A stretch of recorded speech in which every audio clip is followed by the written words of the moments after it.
নমস্কাৰ আজিৰ ভিডিঅ'টো ডি ফাৰ্ম আৰু বি ফাৰ্মৰ ওপৰত হয় চৰকাৰী কলেজত সিট কেপাচিটি কিমান আছে লগতে ইয়াৰ ফৰ্ম ফিলআপ কেতিয়াৰ পৰা ষ্টাৰ্ট হ'ব আৰু তোমাৰ কাৰণে কোনটো কোৰ্স বেষ্ট হ'ব ডি ফাৰ্ম নে বি ফাৰ্ম সো এইবিলাকে ডিসকাস কৰিম লেটস ষ্টাৰ্ট দা ভিডিঅ'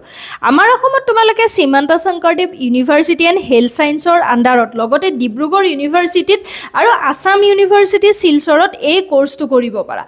তাৰে Srimanta Sankardev university and health সায়েন্সৰ আন্ডাৰত আছে তিনিখন মেডিকেল কলেজ জিএমচি এএমচি আৰু শিলচৰ মেডিকেল কলেজ তো তোমালোকে ডিব্ৰুগড় ইউনিভাৰ্চিটি আৰু Srimanta Sankardev university and health সায়েন্সৰ আন্ডাৰত যদি ডি ফাৰ্ম বা বি ফাৰ্ম কৰা তেনেহ'লে এটা এন্ট্ৰেন্স দিলে হ'ব Srimanta Sankardev university and health সায়েন্সৰ ফালৰ পৰা প্ৰত্যেক বছৰে এটা এন্ট্ৰেন্স হয়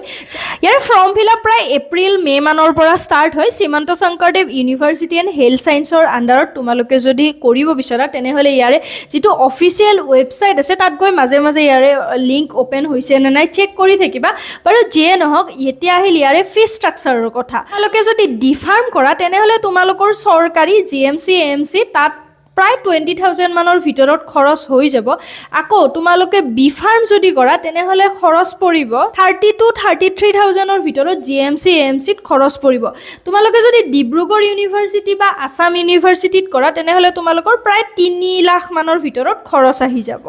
এতিয়া আহিল সিট কেপাচিটিৰ কথা Srimanta Sankardev university and health সায়েন্সৰ আন্ডাৰত মানে জিএমচি এএমচিত টোটেল কিমান সিট আছে ডি ফাৰ্ম আৰু বি ফাৰ্মৰ কাৰণে সেইখিনি মই কৈ দিওঁ ডি ফাৰ্মৰ কাৰণে টোটেল সিট আছে 250টা আৰু বি ফাৰ্মৰ কাৰণে সিট আছে 120টা এডমিশন প্ৰসেস তো তোমাক এডমিশন লবৰ কাৰণে বা ফৰ্ম ফিলআপ কৰিবৰ কাৰণে 12ত সায়েন্স ষ্ট্ৰীম থাকিব লাগিব তেতিয়া তুমি ইয়াৰে ফৰ্ম ফিলআপ কৰিব পাৰা আৰু ইয়াৰে এন্ট্ৰেন্সৰ কাৰণে তোমালোকৰ 100 নম্বৰৰ পৰীক্ষা হয় য'ত ফিজিক্সৰ পৰা 25 কেমিষ্ট্ৰিৰ পৰা 25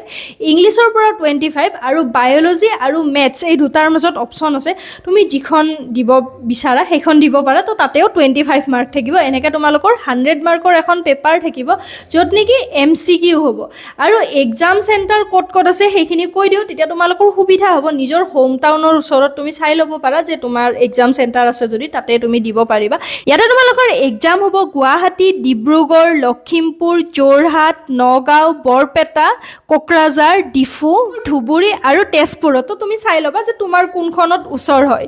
এতিয়া মেইন ইম্পৰ্টেণ্ট কথা হ'ল যে ইয়াতে তোমাৰ কাৰণে কোনটো কোৰ্স বেষ্ট হ'ব তো ডি ফাৰ্ম মানে কি হৈছে ডিপ্লোমা ইন ফাৰ্মাচী য'ত তোমালোকৰ সময় লাগিব 2 বছৰ তুমি যদি সোনকালে এটা জব বিচাৰা তেনেহ'লে বা বিজনেছ ষ্টাৰ্ট কৰিব বিচাৰা নিজাকৈ মেডিকেল শ্বপ ওপেন কৰিব বিচাৰা তেনেহ'লে তোমাৰ কাৰণে হৈছে ডি ফাৰ্ম বেষ্ট আকৌ বি ফাৰ্ম হৈছে সম্পূৰ্ণ 4 বছৰীয়া এটা ডিগ্ৰী কোৰ্স ইয়াতে তোমালোকে শিকিব পাৰিবা drug research pharmaceutical chemistry pharmacology clinical research এই টপিকবোৰৰ ওপৰত আকৌ ডি ফাৰ্মত তোমালোকক মেইনলি প্ৰেক্টিকেল নলেজ দিয়া হয় ডিস্ট্ৰিবিউট কৰা প্ৰেছক্ৰিপশ্যন ৰিডিং কৰা মেডিকেল ষ্ট'ৰ মেনেজমেণ্ট কৰা এইবোৰ শিকিব পাৰিবা মেইন ডিফাৰেন্সটো হৈছে ডি ফাৰ্ম হৈছে তোমাৰ ডিপ্লোমা কোৰ্স হয় তোমাৰ বেসিক লেভেলৰ আৰু সোনকালে জব পাবা আকৌ বি ফাৰ্মটো যিহেতু 4 বছৰীয়া ডিগ্ৰী কোৰ্স হয় ইয়াতে তোমালোকে লেভেলত আৰু শিকিব পাৰিবা তুমি মেডিকেল শ্বপ ওপেন কৰিম বুলি ভাবি আছা তেনেহ'লে অবভিয়াসলি তুমি ডি ফাৰ্ম কৰা ফাৰ্মাচিউটিকেল ইণ্ডাষ্ট্ৰি গভৰ্নমেণ্ট জব আৰু হায়াৰ ষ্টাডিৰ যদি প্লেন কৰি আছা তেনেহ'লে তোমাৰ কাৰণে বেষ্ট অপচন হ'ব বি ফাৰ্ম সো তুমি ফটাফট ডিসাইড কৰা যে তোমাৰ কাৰণে কোনটো বেষ্ট হ'ব ডি ফাৰ্ম নে বি ফাৰ্ম ইলাকে ডি ফাৰ্ম বা বি ফাৰ্ম কৰিম বুলি ভাবি আছা মোৰ ফালৰ পৰা তোমালোকক বেষ্ট অফ লাক থাকিল আই হোপ তোমালোকৰ ভিডিঅ'টো চাই কেনে ইনফৰ্মেটিভ টাইপ লাগিল আৰু যদি কিবা ডাউট আছে কমেন্ট বক্সত জনাবা মই যিমানখিনি পাৰো উত্তৰ দিব কাৰণে চেষ্টা কৰিম লগতে তুমি যদি মোৰ চেনেলটোত নতুনকৈ আহিছা তেনেহ'লে চেনেলটো সাবস্ক্ৰাইব কৰি ওচৰত থকা বেল আইকনটো প্ৰেছ কৰি দিবা আৰু তুমি যদি ভিডিঅ'টো শেষলৈ চাইছা তেনেহ'লে থ্যাংক ইউ